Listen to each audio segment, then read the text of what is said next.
Gente bonita de internet, les doy la bienvenida a una emisión más de Varios Aire y como en cada emisión, hoy comparto micrófonos con... Alex Conde, ¿qué onda, bandita? Eduardo Raya y Show. Claro que sí, los tres Esteparios al aire. Pero antes de empezar nuestro programa, queremos presentar a un compañero y un amigo. Hola amigos, soy Leonardo Rodríguez. Bienvenido seas, Leonardo, a los Esteparios al aire. Y hoy Leo nos trae un tema que pues puede ser de su interés, puede llamarles la atención a lo mejor un poquito de lejitos, pero hoy lo vamos a desarrollar. ¿Qué tema traemos? Hola chicos, para este episodio el tema es literatura, arte y psicodelia. Antes de empezar queremos aclarar algunas cosas. Primero, nosotros no promovemos ni hacemos apología al consumo de sustancias. Lo segundo es que nosotros no vamos a dar ningún procedimiento explícito para el consumo de estas sustancias, claro que no. Lo único que vamos a hablar es de la influencia, digamos, que tienen tales en la creación artística. Nada más. No vamos a hacer una mención explícita, no vamos a dar un procedimiento, nada de eso. Y también, yo sé que este tema no es apto para todo público o no es del agrado de todo el público, así que no hay ningún problema. Si no quiere escuchar este podcast, adelante. Nos vemos en la siguiente sesión. Claro que sí. Entonces nosotros somos los Varios al Aire y vamos a comenzar.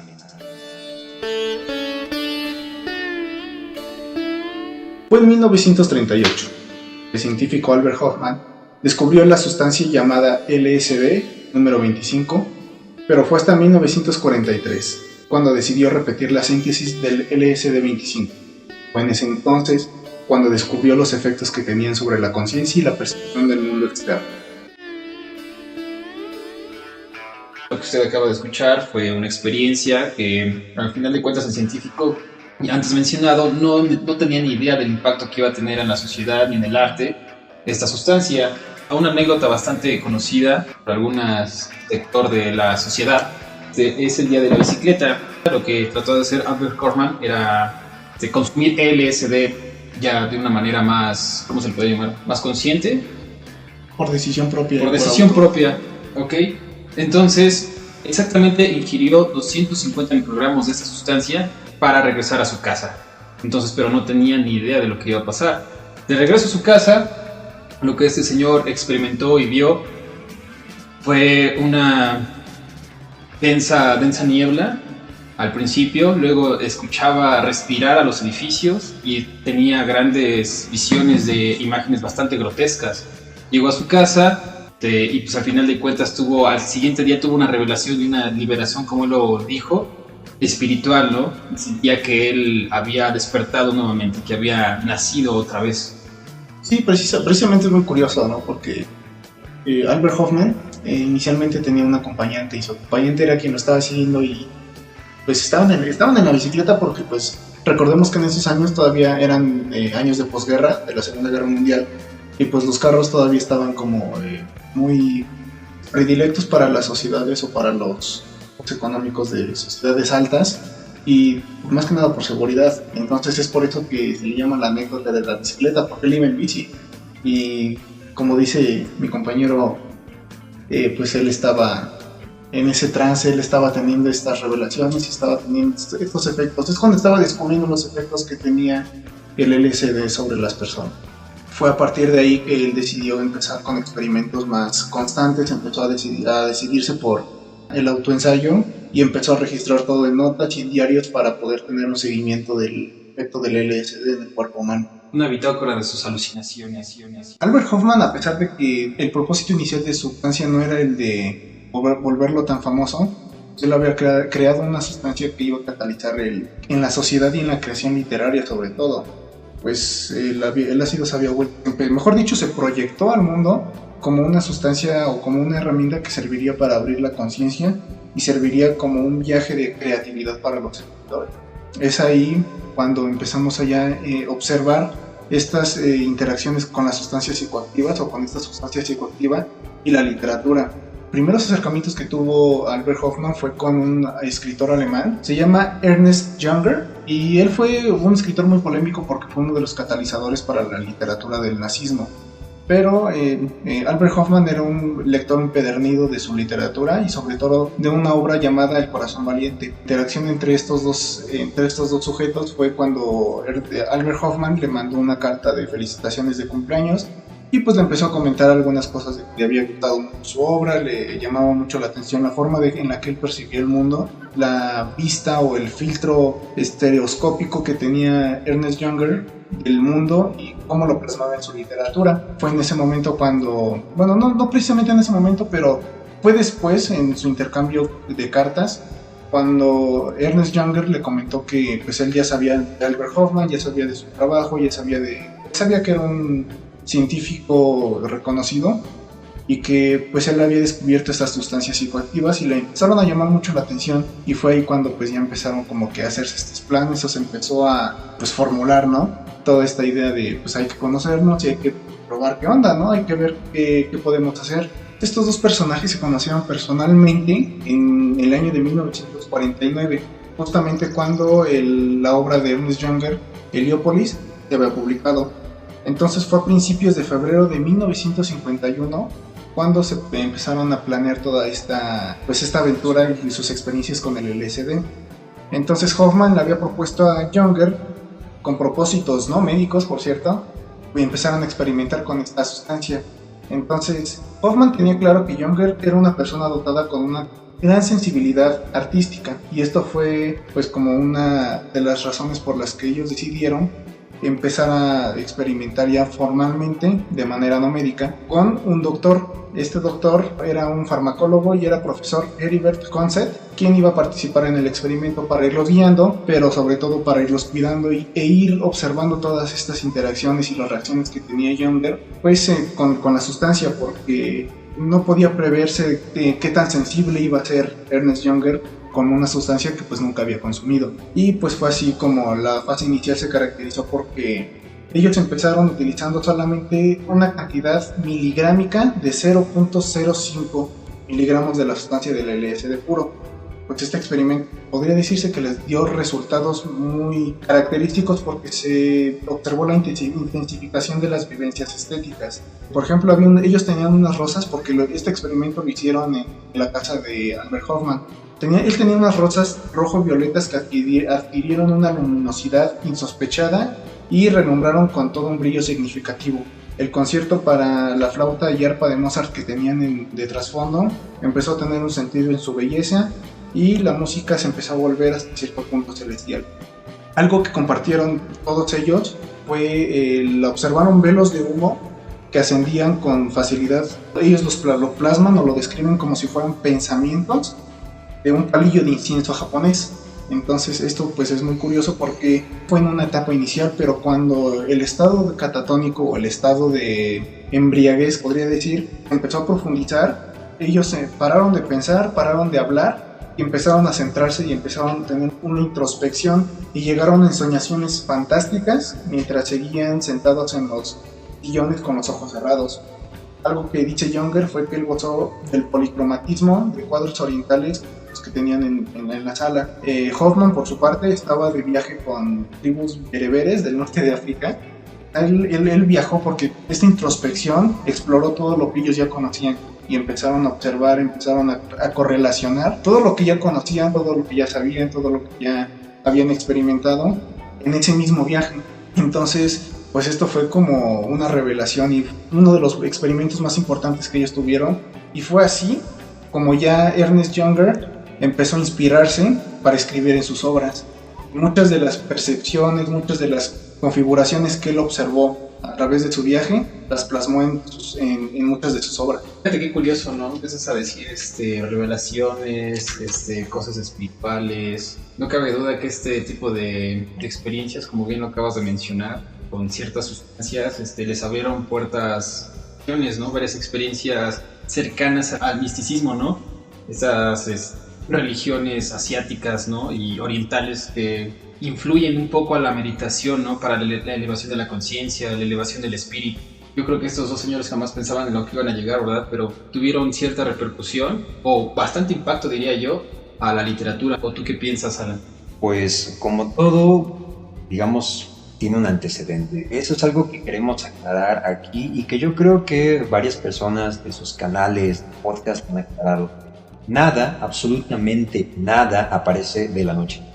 Todo tiene un proceso, todo tiene una influencia y todo tiene un procedimiento. Hay muchos intentos, un increíble número de intentos, pero al final son solo unos pocos. La historia perdona, es muy cruel el tiempo y así como es cruel también es beneficioso con algunos otros. Yo quiero mencionar sobre todo algunos antecedentes, ¿no? Primero, Charles Baudelaire, desde su pedestal de poeta maldito, también hay otro, no lo vamos a mencionar aquí porque ese autor merece su propio programa, pero Charles Baudelaire pues ya empezaba a tener alguna, digamos, alguna experiencia, alguna influencia de algunas otras sustancias que de cierta forma pues ya plasmaban en su escritura. No solo eso, estábamos hablando de varios intentos, los ismos, vanguardias de, no sé a quién conocemos, a André Breton, Salvador Dalí, está también Luis Buñuel, está Guillaume Apollinaire, que es uno de mis escritores más... Toda la vanguardia. Sí, claro, ¿no? Más predilectos. Eso es ya su opinión mía. Si ustedes tienen algún escritor del surrealismo que les guste, por favor, en caja de comentarios. Y empiezan ahí, ¿no? Digamos, romper los límites de la razón, ¿no? A través de los sueños, que era precisamente algo que proponía el surrealismo. Estoy diciendo cosas muy resumidas, pero igual, si ustedes tienen ganas de leer a los surrealistas, adelante. Y yo creo que la generación, no la primera generación, obviamente no, pero digamos que estuvo más abierta a comentarlo, más abierta, digamos, a mostrarlo al público definitivamente. Gregory Corso, Lawrence Ferlinghetti, William Burroughs, el maestro de todos los beats, ¿no? Y por supuesto, sus dos estrellas más grandes, ¿no? Jack Kerouac y Allen Ginsberg. Pez gordo. El pez gordísimo de la poesía, ¿no? Porque Jack Kerouac estaba más que nada por la parte de la narrativa. No estamos diciendo que Jack Kerouac no haga unos poemas que digas, wow, ¿no? Allen Ginsberg definitivamente en la poesía estaba bien cimentado, la poesía era lo suyo, ¿no? Hasta tiene este famoso poema, ¿no? Veo las más brillantes de mi corazón. Aullido. Por Aullido, supuesto. por Ese es un poema que yo creo que todo el mundo ha escuchado, ya sea por algún programa, por alguna caricatura, por alguna película, ¿no? Es que Allen Ginsberg deja su huella imborrable en la poesía. Y pues estos compañeros nunca, digamos, ocultaron que utilizaban sustancias, ¿no? Para, no sé si decir inspirarse, para, digamos, soltar un poquito la pluma, pero también hay hay una cosa muy curiosa aquí. Ellos no escribían precisamente en este estado, ¿no? Y todos los artistas, yo creo, o la mayoría de ellos lo han dicho. Nosotros no escribimos, no hacemos, no filmamos, ni cantamos, ni nada en el estado que nos provocan estas sustancias, ¿no? Al contrario, son recuerdos, son como huellas que han dejado en nuestra cultura, ¿no? Incluso, si no mal recuerdo, utilizaban una técnica que se llamaba fluir de conciencia, ¿no? Consistía en los pensamientos que llegaban a tu mente, después corregías el devenir de la conciencia. El devenir de la conciencia, ¿no? Ya para plasmarlo en el poema, en la narración como tal. Fíjate que cualquier psicoactivo implica libertad y delirio. Tenemos aquí en los años 60 a Carlos Castaneda con las enseñanzas de Don Juan. Y pues el LSD no es la única sustancia psicoactiva. Hay sustancias no sintéticas que se encuentran en nuestro país, como tenemos el peyote, tenemos los hongos, la mezcalina que deriva del peyote, tenemos el floripondio, que incluso tú vas por la calle y muchas personas poseen ese tipo de planta, ¿no? Esto ha influido desde nuestra cultura prehispánica porque nosotros ocupábamos ese tipo de plantas psicoactivas para acercarnos a los dioses. Es por eso que María Sabina se le considera la sacerdotisa y ella le nombra a sus, en este caso, pues sus niños santos, ¿no? Precisamente es eso, medicina que viene de la tierra, medicina espiritual, por supuesto. Y incluso ha habido ceremonias, rituales en los cuales te preparan para recibir, digamos que esa hierba sagrada, se le puede denominar en ese tipo de círculos. Hay escritores como Aldous Huxley, William Blake, tienen bien presentes estos psicotrópicos, ¿no? En su literatura. También estoy pensando, por ejemplo, en Jack Rousseau, ¿no? Que es un diario de explicación bastante canija, ¿no? El opio. Me parece que ese libro no se consigue muy fácil del mundo. No sé, yo lo he intentado conseguir y pues la verdad no. Quiero retomar un poquito a Allen Ginsberg, porque pues después de todo esas repeticiones, ¿no? Esa forma de disimular, no disimular, de tratar de representar estas sustancias, ¿no? Lo que les decía, ¿no? Es un recuerdo, es una huella que debe ver y trata de imitar precisamente con esta aparente repetición de sonidos que a lo mejor a nosotros, que somos de una tradición literaria completamente diferente, nos puede sonar como una cacofonía. Cierto, no lo es, tiene una intención. La intención es precisamente simular esa huella que dejan en las sustancias de Allen Ginsberg. Y como se pueden dar cuenta, aquí es más un objetivo de librarnos un poquito, liberar la mente, de expandir esa percepción. De irradiar los buenos pensamientos, que es para lo que se ocupaba este tipo de sustancias, más que para el mal. Es que ese era el objetivo, ¿no? Era el objetivo primario precisamente de estas sustancias, ¿no? Era algo completamente diferente. Pues sí, precisamente algo curioso es que pues, actualmente, ¿no? Pues estas sustancias psicodélicas han sido muy satanizadas o han sido muy Repelidas por cierta parte de la sociedad. Sí, repelidas por parte de la sociedad porque pues no conocen realmente el origen. Por ejemplo, en México tenemos una planta muy hermosa que se llama la turbina corimbosa, también conocida como el ololiqui. Es una planta que crece en México y precisamente los aztecas la utilizaban con fines religiosos. Entonces esta planta pues obviamente los llevaba en un trance donde ellos podían contactar con sus poderes superiores y de la misma forma podían contactar con su ser interior. Entonces realmente estos efectos en el cuerpo humano pues podrían no necesariamente ser benéficos, pero no eran maléficos como nos lo pinta la sociedad, ¿no? Como por ejemplo la introspección que hace ratito hablabas, ¿no? De Claro. este primer intento. Sí, precisamente, o sea, todas estas sustancias y precisamente las sustancias naturales, pues creo que tienen una importancia en la historia de todas las sociedades, pero ya, obviamente ya va a depender mucho y precisamente es lo que mencionabas al principio del episodio, que ya es responsabilidad de cada quien, pues la relación que tenga con estas dichas.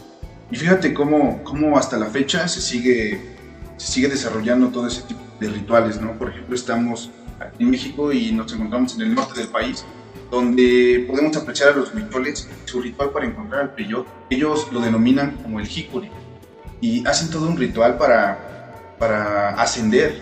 Tienen que ascender en su cultura, cómo fueron educados, siguen preservando todo ese misticismo, todo eso que hay detrás de estas sustancias psicoactivas que las encontramos en nuestras plantas. El reino mexicano es de maravillarse, debo decirlo. Como tú bien lo mencionas, igual el territorio mexicano pues es una extensión, perdón la redundancia, de plantas y de culturas, ¿no? Sí. Que convergen con estas plantas, Y ¿no? es que- Para tener el contacto con los dioses. Y es que la contracultura se ha nutrido mucho de eso. Aquí tenemos en la música a Santa Sabina, en honor a María Sabina, ¿no? Es impresionante todo este tema psicodélico. Igual en la región del Amazonas, ¿no? Que tienen esta sustancia llamada ayahuasca. Ah, sí. La ayahuasca, aunque no lo crea usted, estimado podescucha, es un resultado del DMT que produce nuestro mismo cuerpo, ¿no? De hecho, nosotros producimos esta sustancia en la glándula epitelial y se dice, estudios científicos afirman que en nuestra hora de muerte nosotros vamos a tener una cierta dosis de DMT y pues quien quiera probarlo alguna vez, pues espere con calma que algún día le va a llegar, Le va a porque llegar. la muerte y el DMT va a ser seguro, eso sí. Y pues bueno, ya después de discutir toda esta relación, ¿no? Y de todas estas influencias, regresemos un poquito a Younger y a Hoffman. Es curioso y es gracioso todas estas experiencias con Younger, porque Younger, precisamente de terminar esta primera prueba con LSD, que fue una dosis muy baja, pues le dijo a Hoffman que comparado a su tigre mezcalina, el LSD era un gatito. Pero conforme fueron realizando experimentos con dosis más elevadas, Younger se retractó de esto, ¿no? Entonces, pues a mí se me hace muy gracioso porque fue un juicio muy adelantado. Posteriormente, ya para finalizar, Younger proyectó todas estas alucinaciones y todas estas experiencias, palitos de incienso, en una obra que se llama Una Rosita a Golden Hall. Que si gustan leerla, está en internet. Es una de las mejores obras que él tiene y pues es muy recomendada. Y bueno, carnales, aquí con mis compañeros llevo conociéndolos ya unos cuantos años. Eduardo Virgo, lo llevo conociendo un poquito más. Es una persona con la cual me he llevado un poquito mejor y pues en diferentes ocasiones hemos tenido ciertas pláticas, pero él tiene una historia que ya desde hace 3 años me intriga y cada peda la cuento. Hasta yo se la picas como de abuelito, cuéntame, cuento. Es una historia o una anécdota, mejor dicho, muy buena que yo quisiera que él se las compartiera porque yo quedé maravillado, quedé sorprendido y hasta la fecha digo, entonces cuéntales esa anécdota de los hongos, ¿no? De los niños santos. Quisiera que nos iluminaras. Claro que sí. Bueno, es una anécdota, no la presencié, sino que me contó un amigo cuando ejercía la labor de obrero en la Central de Abastos. Saludos a toda la banda de la Central de Abastos y la Merced. Comienza así la historia, ¿no? Era noche, eran más o menos como las 4 de la mañana, estábamos cargando. Entonces me encontré a un amigo y me empezó a contar así varias anécdotas sobre igual ciertas sustancias, experiencias igual en la borrachera, en la pedita. Entonces salió el tema de los hongos. Entonces él me dijo que tenía una experiencia tanto ajena como personal, ¿no? Un amigo y él fueron a Toluca a comer hongos alucinógenos, pero fueron sin la guía de algún chamán o algún guía espiritual. Entonces cada quien ingirió los hongos y tuvo su experiencia aparte. Regresando de ese viaje, al mes, pero se lo encontró en silla de ruedas, pero nada grave como para quedar cuadraplégico, ¿no? Le dijo a mi amigo que él quería regresar, ¿no? a consumir hongos alucinógenos, que eso le podría regresar caminar otra vez, ¿no? Las piernas. Regresar las piernas para que volviese a caminar. Posteriormente regresaron a Toluca, volvieron a ingerir hongos, pero el amigo de mi amigo regresó para buscar el árbol para que le devolviesen sus piernas. Entonces encontró al árbol, le pidió sus piernas porque el árbol iba a hacer alguna misión que le había dicho en su experiencia. El árbol le devolvió las piernas, regresaron otra vez a la ciudad. Entonces su amigo de mi amigo volvió a caminar.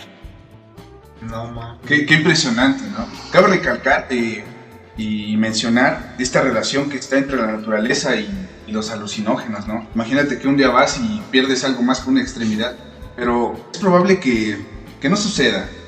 Esperemos que no caigan en esa tentación. Hacemos mención otra vez de que no deben consumir estas drogas. Nosotros no estamos promoviendo nada de esto, solo es anecdotario. Estamos comentando las influencias que tuvo en la literatura, en algún tipo de arte. También unas recomendaciones que yo quisiera hacer por parte de la música. Está gestando una banda demasiado buena que se llama Los Hornet. Deberían escucharlos, van a escuchar o van a encontrar el link en las páginas oficiales. Y pues síganlos, es una banda que toca un género psicodélico rock. Son muy buenos, a decir verdad son muy buenos y ojalá los puedan escuchar. Igual hay varias banditas influenciadas, ¿no? sobre estas sustancias, ¿no? En el contexto mexicano está Apolo, Felipe el Hombre, Rider Negro, El Culto del Ojo Rojo, igual la Revolución de Emiliano Zapata, que en su tiempo fue un rock psicodélico mexicano pesado. Enigma, Poncho Pilatos, todo mexicano, todo absolutamente mexicano. Ya si quieren irse al contexto de habla inglesa, pues tenemos a Led Zeppelin, The Doors, cosas que ya son de clásicos, ¿no? Pero pues en el contexto mexicano hay antes y un después en la música. Igual en el cine podemos encontrar alguna película. ¿Querías mencionar alguna pues película? Sí, existe una que se llama The Life, la recomiendo mucho, es una metáfora al LSD. Y también van a encontrar el link del tráiler, ojalá la puedan ver y la puedan encontrar, ¿no? Porque difícilmente vas a encontrar en YouTube este tipo de películas por el contenido que nos propone. Entonces van a encontrar el link de la página, de la reseña y ojalá la puedan ver. Güey, lo que me sigue perturbando es tanto. Es que fíjate, güey, es como el final contrario de Supercampeones, donde el niño despierta, pero el niño sí tiene piernas. Bueno, pero el Supercampeones, Oliver Atom no las recuperó. No, de hecho, digo lo contrario. Las pierde, ¿no? Sí, es bastante perturbador hasta cierto perturbador, pero al final de cuentas pero chido, ¿no? Un final feliz. Suena como una historia que podría ser. Suena como una historia que contaría Dross. Ojalá Dross escuche esto y venga a buscar aquí a A la Rosa al de buen, Guadalupe. Queremos comer. al buen Eduardo Virgen, o ¿cómo dijiste? Eduardo Virgo. Eduardo Virgen. Ojalá te entreviste y Más historias con más eso. historias. Ve más seguido a la Merced. Por supuesto, ahí saludos nuevamente a toda la bandita de la Merced y la central de abastos de la CDMX. Pues regresando un poquito al ámbito literario y dejando a Supercampeones atrás, les voy a contar algo que es muy gracioso. Es una anécdota de Aldous Huxley. El LSD ya había influido en la literatura tiempo después con muchos más escritores, pero Aldous Huxley fue uno de los escritores que recogió y publicó Las Puertas de la Percepción, que fue un fruto de sus experiencias con la mescalina. Pero gracias a Hoffman fue que él empezó ya como que a interactuar con esta onda del LSD. Fue en Mosca, donde es un ensayo escrito donde él recogió todas sus experiencias. Incluso llegó a ser tan fan y tan entusiasta de esta sustancia que llegó a pedirle a su esposa Laura que en su lecho de muerte le inyectara una dosis mientras estaba agonizando. O sea, esta fue como de, más mujer, dale porque quiero. O sea, es muy gracioso, ¿no? Porque él llevó esta relación con sustancia a tal grado de que su lecho de muerte quería. No lo recomiendo, no lo hagan, chicos, pero pues es una de las anécdotas que tiene la historia de la literatura. El DMT no fue suficiente, quería más. Nunca es suficiente. Pero recordemos que no somos psicología, solo es algo que estamos mencionando. Y bandita, pues hay que hacer igual unas menciones acerca de cómo influyó este tipo de sustancias en otros géneros musicales. En este caso tenemos el jazz. Incluso existe una película, un pianista excelente, un virtuoso en lo que es este género, que es Joe Albani.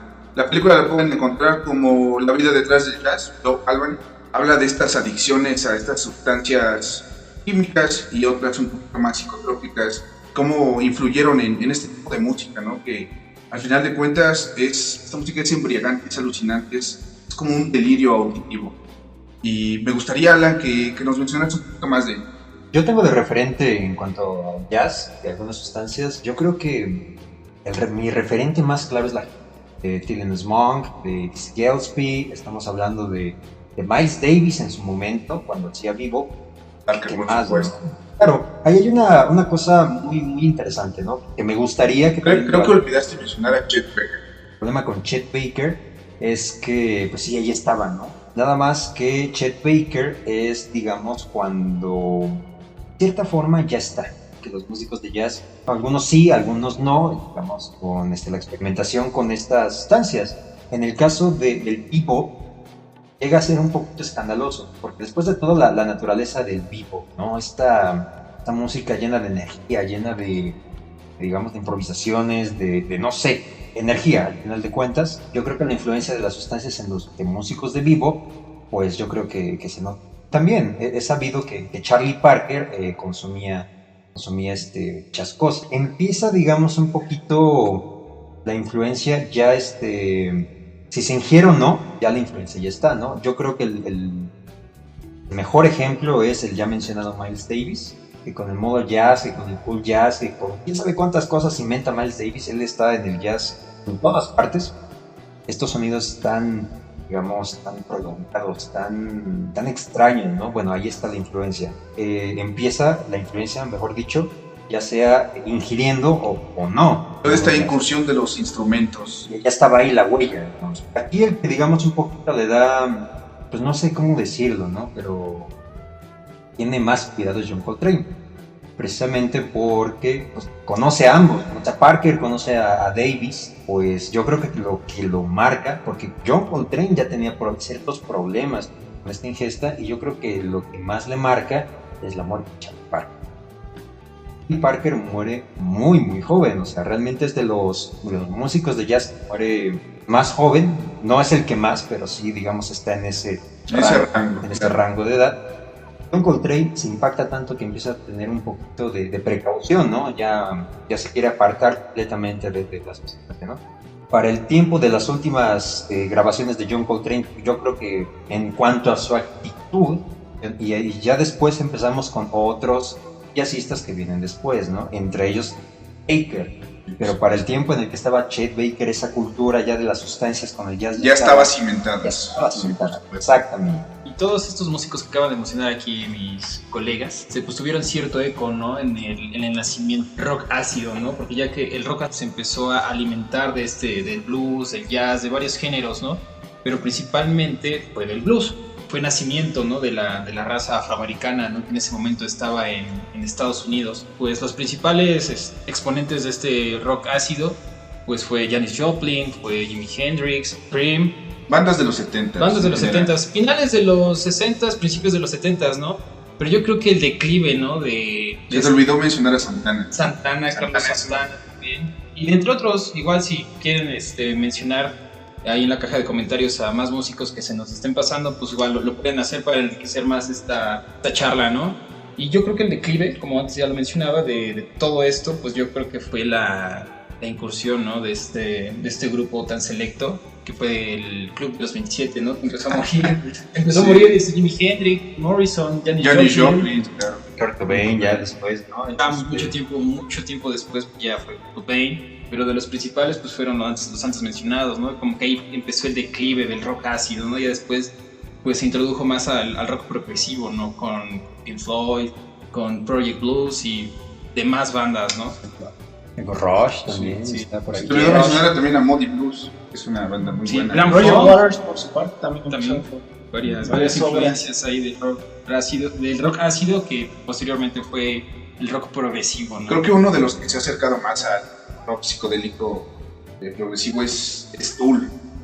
Ya en los 90s. Una banda que ocupa notas y combina distintos sonidos de distintos países. Están estos sonidos ragas, ¿no? Que nos encontramos. Dura de Fibonacci, si no me equivoco. Ajá, sí. Entrada en la canción Parábolas, si no me equivoco. Por supuesto, toda una repercusión y mucho eco en todos estos géneros musicales, ¿no? Sí, es impresionante cómo tiene este impacto la psicodelia en la música, en el arte en general, ¿no? Igual los Beatles tuvieron su incursión en la psicodelia. Con Lucy in the Sky with Diamonds y con la película de Yellow Submarine. No, no es cierto. ¿Los Submarine? No, es la del Sargento Pimienta, ¿no? ¿The Help? No, es una película animada que ellos tienen. ¿Saben? Se dice que esta banda visitó a María Sabina. Es como un mito, ¿no? Que se cuenta por Varios ahí. mitos que se cuentan por ahí del rock ácido, ¿no? Que igual fue Jim Morrison, fueron, si no me equivoco, también tal vez los Rolling Stones. Bueno, los Rolling Stones sí creo que es más que obvio, ¿no? Todos estos personajes que visitaron a María Sabina, ¿no? Y para terminar, me gustaría mencionar algunos escritores que fueron muy detonantes en esta cultura de la literatura y la escritura, pero también tuvieron mucha relación con sustancias. Me gustaría empezar con Hunter S. Thompson, quien es el padre del periodismo gonzo. No fue exactamente un gran fan del ácido, sí a la coca y a las pastillas, pero a lo largo de sus páginas dejó relatos sobre sus viajes y sus experiencias con este club de motociclistas muy conocido que son los Ángeles del Infierno, que pues ellos fueron unos alegres consumidores de esta sustancia. También pueden buscar su obra en internet, también está ahí, muy recomendada. William Burroughs, quien fue el gran profeta de las sustancias, él específicamente describió y profetizó el potencial o el peligro potencial que tenían las sustancias sobre el uso del control de la mente. Él ya era como que en estas ondas antisistemas y contraculturales. Y por último, pero no menos importante, es Ken Kesey, quien fue el autor de Alguien voló sobre el Público. Él es como que uno de los más detonantes o sospechosos, ¿no? Pues él experimentó con el LSD para los experimentos que el ejército norteamericano desarrolló en los años 50, y junto a un grupo que se llamaba Grateful Dead organizó sesiones amenizadas con hippies a bordo de esos autobuses pintados con varios colores, como los conocerán si vieron Scooby-Doo. Pero pues algo interesante de él es que pues él tal cual no era escritor, pero sí sí escribía, pero especialmente él era enfermero, y pues su relación muy estrecha con el LSD es comentada porque él trabajó para el proyecto MKUltra, ¿no? De la CIA, que se enfocaba en el control de la mente y utilizaba como sustancia base el LSD. Es de ahí que nace tanta relación con el LSD. Y eso sería todo, chicos. Espero les haya gustado. Todos estos comentarios son responsabilidad de la irresponsabilidad de Leonardo en sus comentarios. Querido público, esto fue el programa de Esteparios al Aire. Espero que les haya gustado nuestro segundo programa, realmente nuestro segundo programa, capítulo 1, que recordemos que el anterior era el piloto. Y pues les dejamos las redes sociales del video, Instagram, Facebook, por favor síganos. Cualquier cosa aquí en la cajita de comentarios, también en Spotify síganos, por favor, ahí también vamos a subir el podcast de Esteparios al Aire. Y pues suscríbanse. Entonces, esto fue Esteparios al Aire. Yo soy Adán Amado. Alex Conde. Eduardo Virgo. Yo soy Leonardo Rodríguez. Y adiós.